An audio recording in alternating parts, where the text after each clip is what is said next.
All right, ladies and gentlemen, backstage and on the guest list this week, one of the most interesting men in music. Big fan. We're always talking about him on the podcast, always talking about him on socials, and he's here today. We got Bruiser Wolf on the podcast. Bruiser, how are you? Oh man, I'm great. Glad I'm blessed to be here, man. Dude, Blessed to be here. first off, shouts out to Andrew Barber for setting this up. Friend of the podcast, man with the best ear in music. He's a great guy. Appreciate Barber That's all that's day. my brother right there. That's my ace, man. Man, I'm He so blessed to have him in my corner, man. Barber was like he's like a I don't know, like a dad shepherding me into like the media landscape, I think. But I remember I asked him probably like 2 or 3 years ago, I'm like, what are you listening to? He's like basically just Bruiser Wolf, just Bruiser Brigade, everything off Bruiser Brigade. And I was like, all right, I need to find this. Ever since then, man, been a fan. So we're thankful to have you here. Oh man, that's my dog, man. He speaks, man. I could say the world about him, man. I speak so highly of him. I mean, everything that I'm doing, all of my progress and success, owe a lot to him, man. For real. I He love him. That's my guy. he from the time I was like in like high school was the dude who I went to be like, because I didn't know who he was. He was just Fake Shore Drive. And I found so many artists. Like who the fuck I would have never known Chief Keef. I would have never known Chance. I would have never known Valet. Like there's so many artists that like I found through Barber that I'm thankful that I did. But I think the number one thing I want to start with is you're definitely the first dude that we ever had to reschedule the podcast for coaching football. You want to explain this? I'm so sorry, bro. And you know what? I was in the middle of a drill and I said, "Oh shit." I said, "You know what? Tell them let's shoot it right now." Yo, Let's live shoot from it right practice would now. have been fire. But what are you doing? Are you coaching like kids football? Man, it's a beautiful story, man. And I hope we got time so I can We break got it down to time. you. Man, football, man, is my savior. It's my passion. When I struggled in college and I had to drop out, and I was down on my luck. Um, I went back to a mentor, man, Coach Mark Lindsay. Coach Mark Lindsay helped me. I took care of my brothers. I took care of my ailing mom, and I'm gonna try not to tear up, but he helped me. This is my coach. He helped me. He gave me some money, man, to get on my feet to help my family, and I got to be accountable for this. And he gave me some money, bro, and I bought trees to sell weed, right? To maintain to maintain. And he knew it. He always helped me in everything. But I was never able to pay him back. And man, his friendship went left, because I was sorry with not taking care of it. But he spoiled me. He was like godfather of my kids and everything. And he would say, "Hey man, just come coach with me. Fuck that money." So I went coach with him. We won a little league championship. We squashed our beef, whatever. He wasn't tripping. He still helped me with money and stuff, helped me. And then he told me, come back and coach again the next year.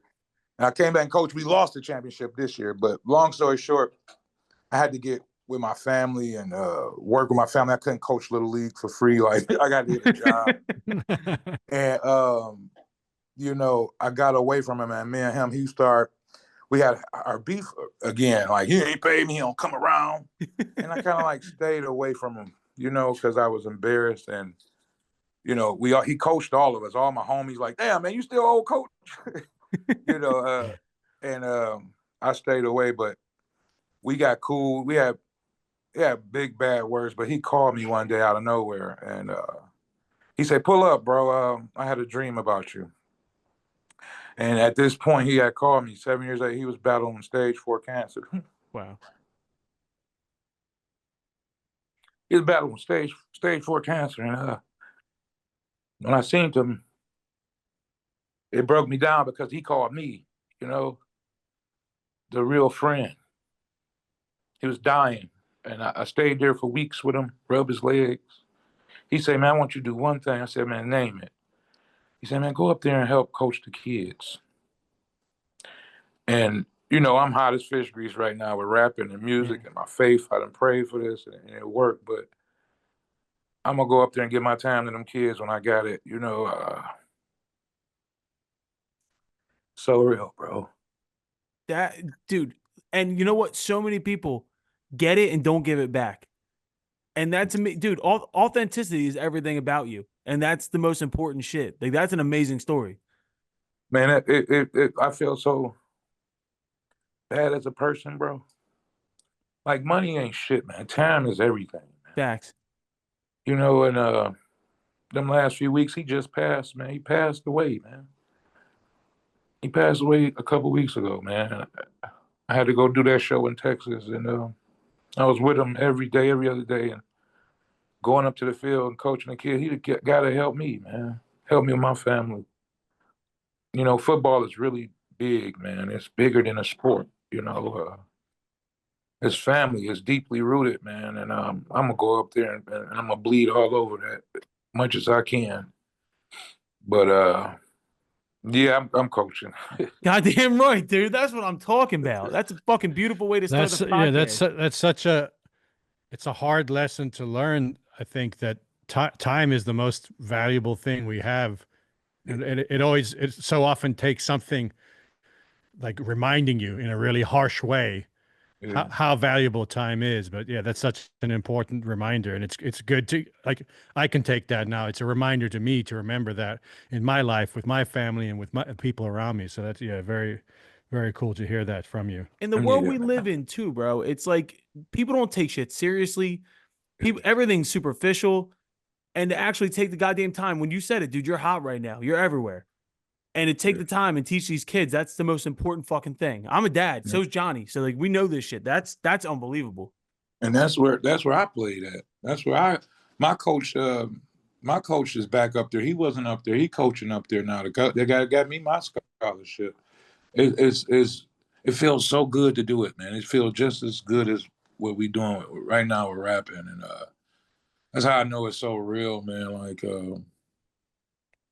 I love having that opportunity. I love being able to show this too, because everybody not so-called real or whatever.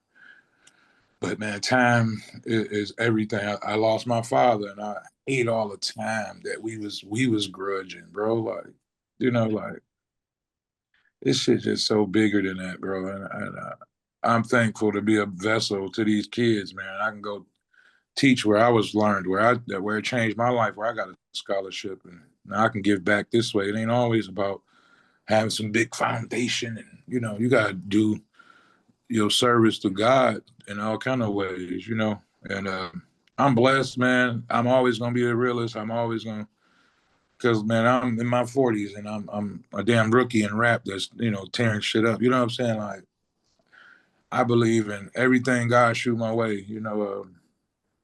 And I ain't trying to get all spiritual on y'all, man, but That's what I'm about, I've dude. been I really love dealing this. with this, man. After losing my man, it really woke me up on some grown man shit to be accountable for a lot of things we do. We ain't always right, man. So I can get back to the kids and even through football and tell them everybody life, they ain't got the greatest lives at home. I can help with that. I can do my service through that, because it wasn't, we was going to play football when the lights was off. Yep. Shit. My daddy was a janitor busting his ass, man. But Has any of this found its way into your music, like in a yeah, direct in a direct way? like you talking about like the football and stuff. Well, no, I mean just like the kind of the lessons that you're talking about having learned Oh with man, that's losing these important people. that's in the music coming, because I'm going through it right now. But Yeah. my father and dealing with stuff like that. The passion of the music, the media, it's so real right now to deliver stuff I'm going through. Like it's just I just feel it more. I feel music more. It's like, damn, I gotta make Pop proud. Like I have nothing else to live but this music. You can see it in expressions when I rap. Not just fucking rapping. You know what I'm saying? Yeah. Your stories got stories. Uh, I don't mean to put your own it's out, but it's levels to this. that's what I'm talking about. Well, dude, the thing is too, you mentioned too, like you are new in this and you are in your 40s. And to me, like I'm 33, Johnny's in his 40s. Like to me, like I want the people who took the long way. I want to talk to people who've live lives. I don't want to talk to some 20-year-old kid on TikTok. I don't care about that. I want to talk to people who've lived lives. Do you think like being where you are in life and seeing the shit you've seen and the lives you've lived, like, do you think if you were 20, 21, you could ever produce what you're producing because you didn't live the life that you lived? No way.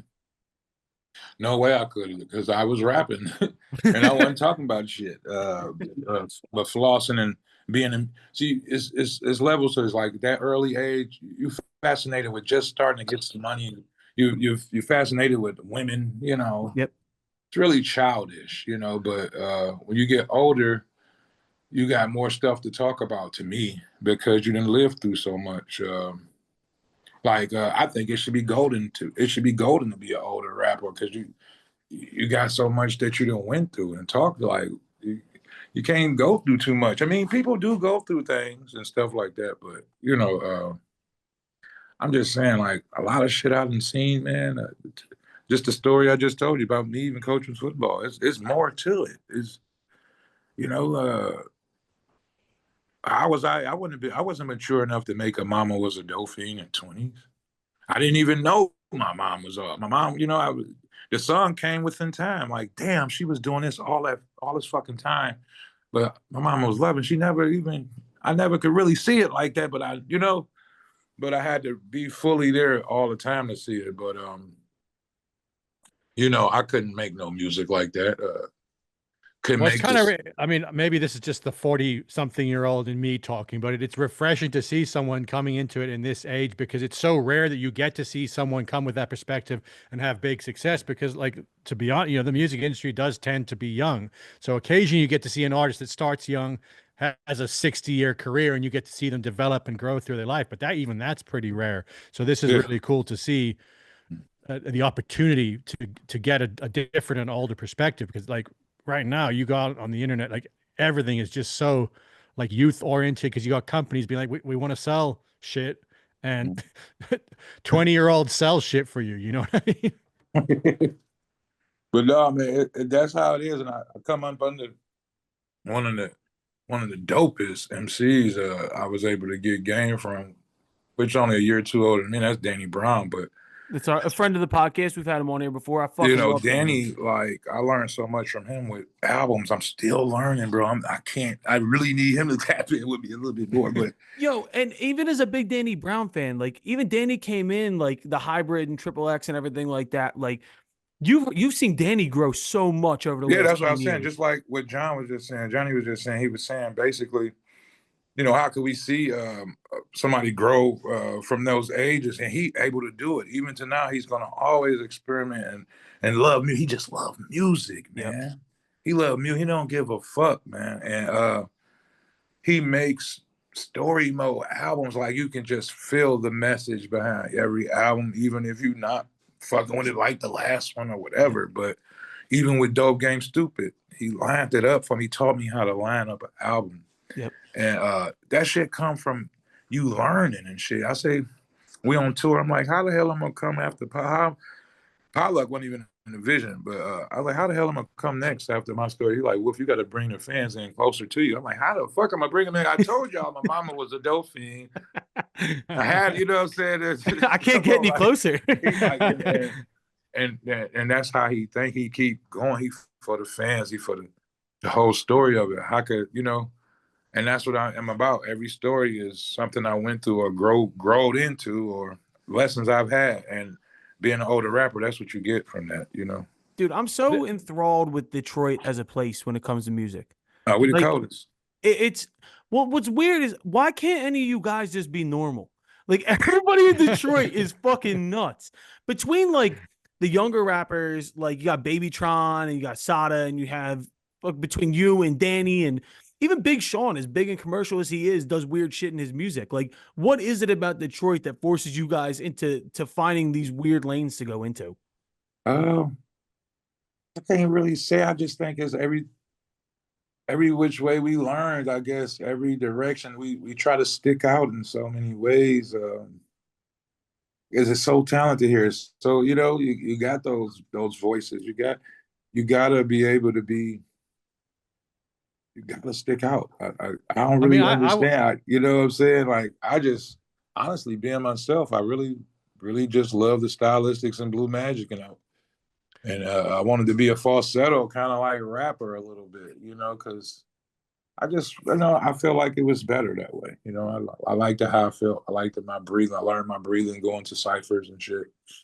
But yeah, I wonder whether there's something to the fact that it's not New York or LA, like these major cities where there's a bit of space to allow artists to actually experiment more, because you get caught up pretty quick in the big cities or in the big centers of culture into like the game of just chasing and trying to fit in more, and because you see this works and this agent's going to do this and this manager says that, whereas in sometimes in a small city, at least a particular city like Detroit that still has a culture, like not, you know, like in the middle of nowhere, it's got culture in the city, that space might be something to it. You know, it's the same thing when you look at like certain English artists. Like you get so many fucking cool English artists coming from like Birmingham or like Liverpool, and they're these weird, like downtrodden cities that aren't the center of everything, but they put out some of the coolest fucking shit ever, always, like throughout history. Yeah.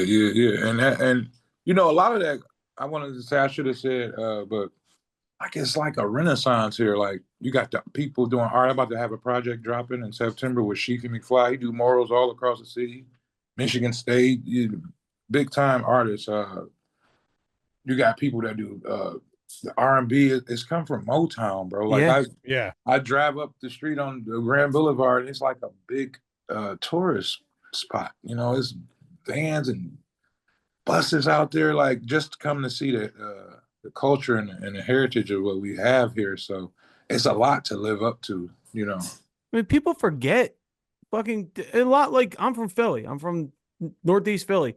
People forget about these cities and the fact that, first off, Detroit is the center of American music in a certain perspective. When I think of American music, I think of Motown. I think of, and first off, club music is Detroit. So you guys have that working for you too. And that's why I hear it a lot of like the Babytrons and the Sadas and shit like that. I hear that influence, and like I'm just enthralled with, like, I'm more interested in interesting than I am good. I don't know how else to put that. Like in today's landscape, with as much shit that is thrown our way, give me interesting. That's what I think is going to work. Dude, you can be the technical greatest of all time, but if there's 44,000 songs a day coming out, no one's going to give a fuck. I need interesting. You're interesting. That's what I'm interested in. Can I just interrupt and say, I wish it was 44,000 calls. It's like 150,000 every fucking fuck day. Me, dude. I'm just, I'll never make it. It's fine. But you're right.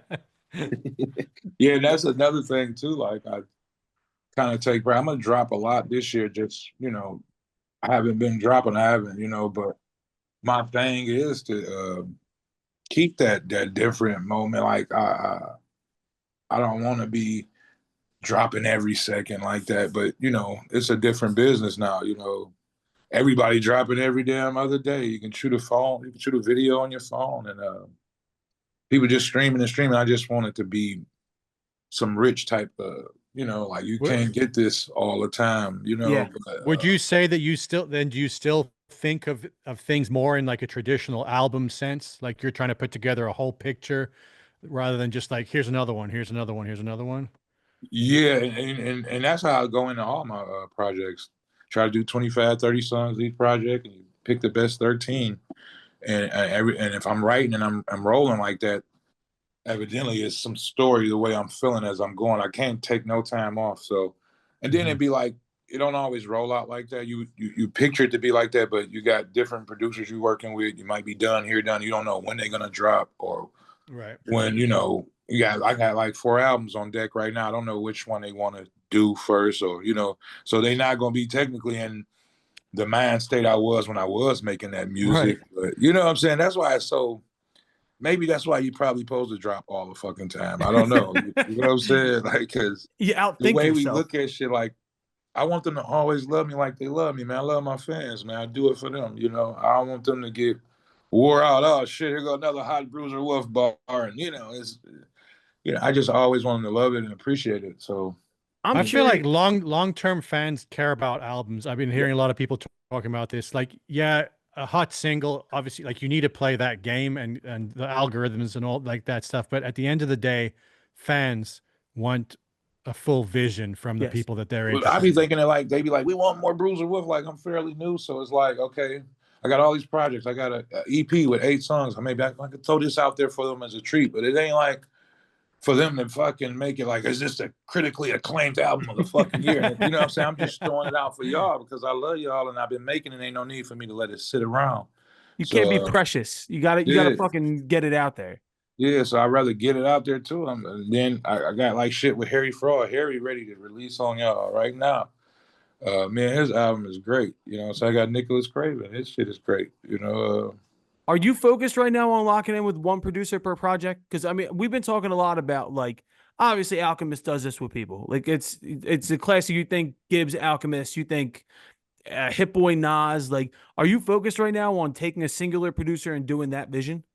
yeah, and that's what we doing. I just did that one with Harry Fraud. I did one Love with Nicholas Harry. Craven. I got another one with Rafi coming. That's what I want to do. I want to do that, but you know, like Potluck, I was working with a lot of people. I want to do one with Knowledge. I really want to do one with Knowledge. I actually texted Barbara the other day because we were just nerding out back and forth over you. And I was like, I checked the fucking tape. I texted Barbara and I said, I want a Bruiser Knowledge tape. Because Yeah, when like Knowledge, for me, like, obviously I love like No Worries. And I love the shit he did with all the Meek freestyles that he went and took the fucking instrumentals over. yeah. That's unbelievable to me. That's something that interests me. And like, is there a producer you haven't worked with yet that you want to do a tape with? Um, I want to do one with Alchemist. I I want to feel do like one. that's the most obvious fucking thing in the world. It would be I perfect. want to do one with Rock Marciano. Yes. You know what I'm saying? I want to tap all the way into what we doing with this culture and whoever want to work. I want to Madlib. You know what I'm saying? Yeah. Everybody, Knife Wonder. Fuck, what y'all saying? Like Let's keep going. Derringer, shit, Conductor. You Conductor would be know, incredible. Just I'm here to work and give y'all this Bruiser Wolf shit on some of the greatest producers. You know, that's what I want to do. this is the kind of conversation I could sit here for a fucking hour and just list producers. I'm a nerd. I'm one of those white dudes that will talk to you about fucking Big L and Tribe. I'm that meme at this point, dude. I You nerd out bro. over this shit. I do. What is that? Why? I was talking to Johnny about this before. Why is it that white people fucking nerd out over this shit?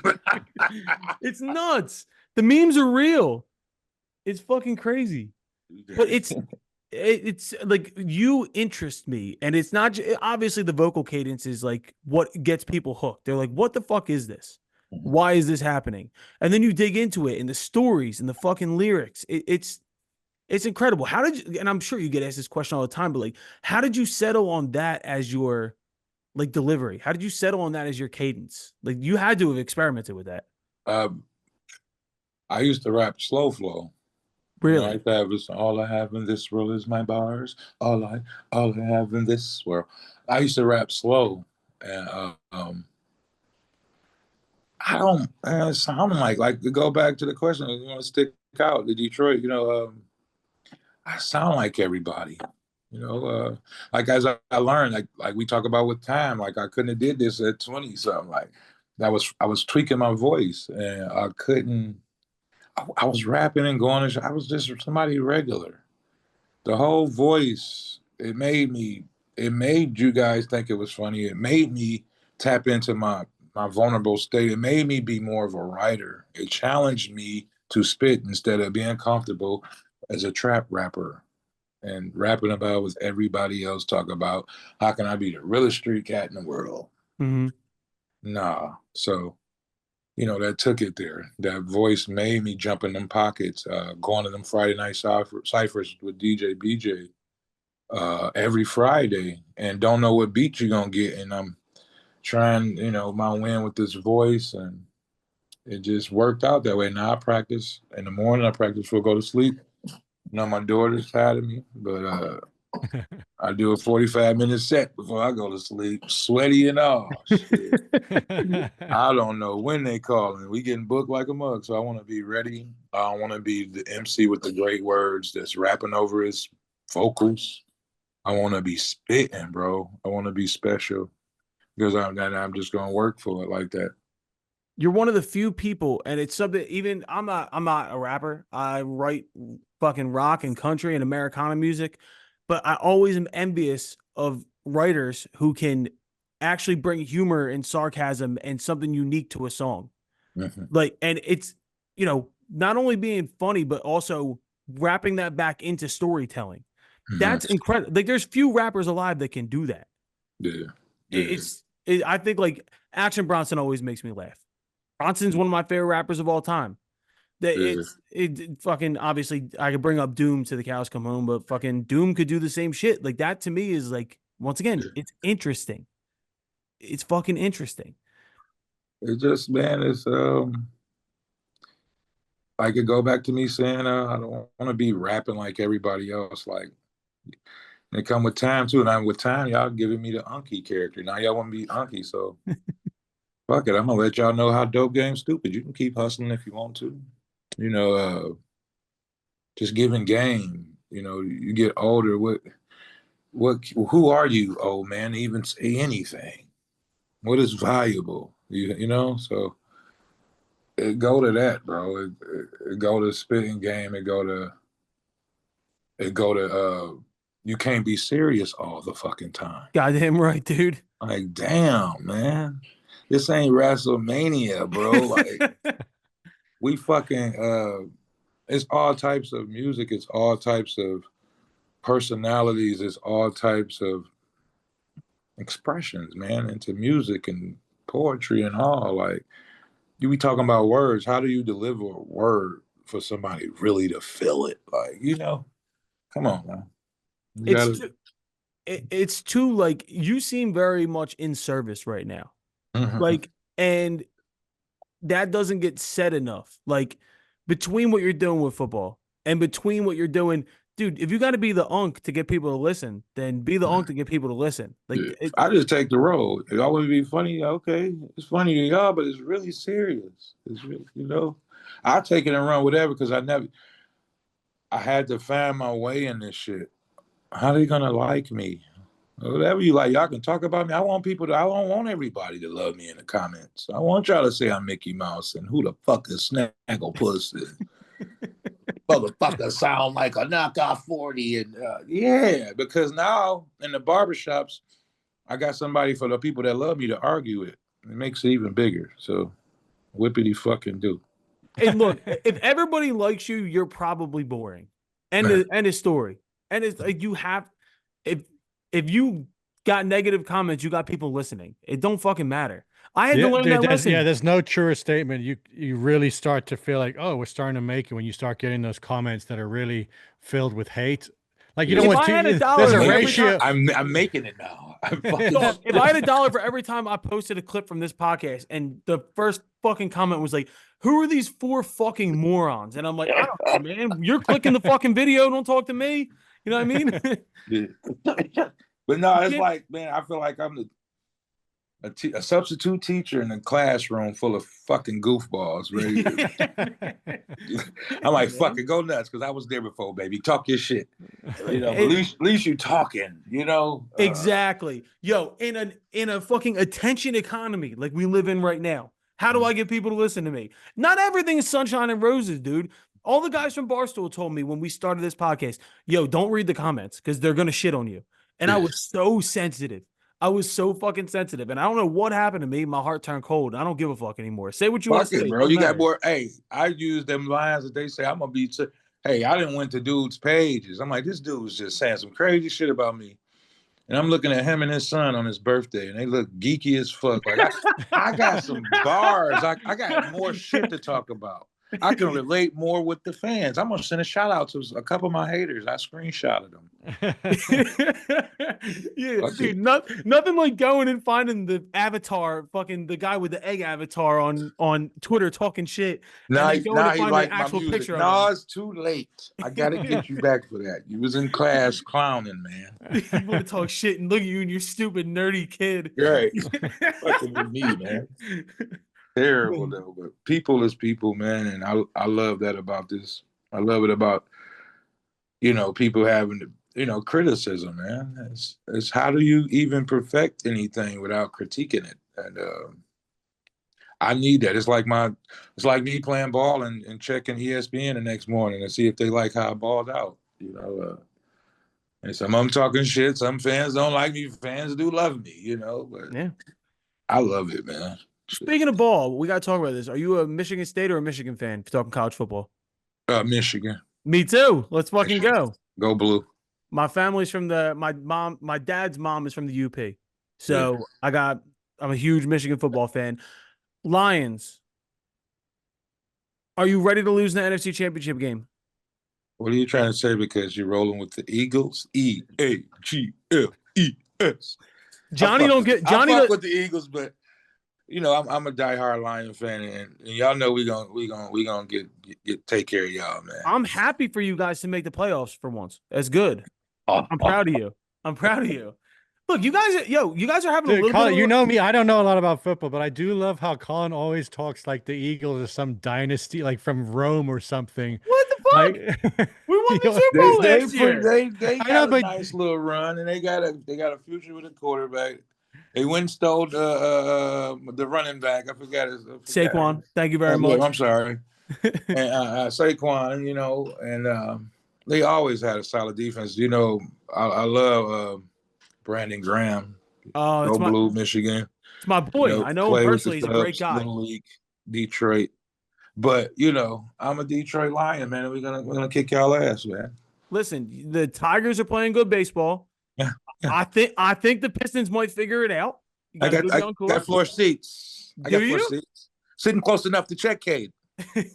Listen, I would take your situation over mine right now. The Sixers are a fucking mess. A mess. Hey, what's happening? What's going on? I don't know, man. I'm gonna kill myself at this point. It's fucking, I've bought into the process so hard, dude. I defended Ben Simmons. I defended Joel Embiid. Now I gotta watch Paul George not play. It's a fucking mess. It's terrible. Hey, man, them Philly, one thing I respect about Philly fans, man. Fuck, man, the Philly fans got in Ben Simmons' head. They was not tolerating that bullshit, and it just fucked his whole man up. He out of there, you know. Yeah, we ruined a guy's life, and I do feel kind of bad about that. But at the same time, I don't fucking shoot a three. I don't give a shit. Oh my God, man, he was having a nice run them first 2 years. Yeah, and now I just need Embiid to stay healthy, man. But I need $1 million, Bruiser. Nothing ever is going to come to fruition. It's fucking over. I've come to this fruition. But, that boy look, Maxey, nice though. I wrote. Tyrese, man. If we had a functioning squad of people around him, Tyrese is unbelievable. Look, and now we're doing the same shit we did during the process. We drafted another Maxey. Fucking VJ Edgecombe is just another Maxey, which is a great player, but there's only one fucking ball, so I don't know what we're doing there. Y'all gonna have to go ahead and trade Embiid right now. Yeah, I think that's look. There was a report last week that Embiid was shocked we renewed him. We re-upped his contract because his knee is so shot out. I love Joel. I love him to death, but holy fuck, I'm done with it. Yeah, that bag is through, bro. I know. Look, but he might shock the world. Who knows? We won't. Trust me. I'm the diehard fan. I know where this is going. Fuck, you guys got a Super Bowl. You guys got a Super Bowl. Don't matter. Look, we've kept you long enough, man. I want to just say this. Fucking, I want you back on whenever you want to come on. Whenever you got new music, we're gonna push it. I'm such a huge fan. I know Johnny's a fan now. And to any of our fans who don't know who you are, like everybody, get on Bruiser Wolf now. This is I'm so happy this happened, man. Man, I appreciate y'all for having me, man. We got some new shit dropping, man. Pusher and the Painter about to come. Me and Sheefy McFly. That's in September. Y'all be ready for it. Ready for it, man. I can't wait to hear the knowledge shit. I can't wait to hear the rest of the stuff with Harry Fraud. Oh man, we got Harry dropping too. We don't even honestly, man. We don't know who gonna go first. Honestly, fuck it. We don't know. Shit. I do want to leave you on this question because I said this before. You interest me. What's your guilty pleasure music? Pleasure music. Like besides rap, what are you listening to that would shock people? I've been listening to the fucking Cranberries, bro. What? Yeah, man. I forgot this song. I've been listening. Just like, man, this shit's so you hard. talking "Linger" by the Cranberries? Yeah, I've been fucking with the Cranberries vibe, and I've been fucking with Quedeca. Yeah. Quedeca shit so hard. Did you meet Quedeca through fucking Danny? So I went and seen Danny in Texas, and Danny put me on to him, man, and I can't stop listening to him. Why haven't you done Danny's podcast yet? Fucking. Because every time I'm in Texas, we partying and having fun and happy to see each other. You know, we don't be, man. It's like that's my brother. You know what I'm saying? So like, rapping is like you going to work every day and music. So when you get around your brother, you're just happy to be around your brother. We don't even be thinking like that. I was supposed to have him do a song. I forgot all about it. Shit. Danny ruined my internet algorithm for like 6 months after we had him on the podcast because he started talking about all these random dark web fucking internet trolls that he's beefing with. And I looked it up and now I'm just getting fed these mutants eating mustard sandwiches because Danny Brown put me onto him. So thanks a lot, Danny. Danny's so smart. I don't know what the hell he be on, man. He's just the fucking genius. I learned so much from him, man. He's just so special, man. You know what I'm saying? Danny's an incredibly talented. I would have definitely went on that podcast, but we gonna set it up. Listen, Danny's an incredibly talented, important person in this industry. Danny needs to get off the internet. He's scaring me. The shit he finds on the internet is not normal, man. But I stay off the internet. You know who run my internet? Andrew Barber. I run it something. That makes sense. I stay off the internet, man. I be trying to write my music, man. But I do get on there to look at comments and shit sometimes. Just to get fueled up, find the nerds who are talking shit. Yeah, go look at their life. Go see what they fucking doing, pieces of shit. Fucking Bruiser Wolf, man. Been a pleasure. We want to have you back on soon, all right? Oh, man, much love. Appreciate y'all, man.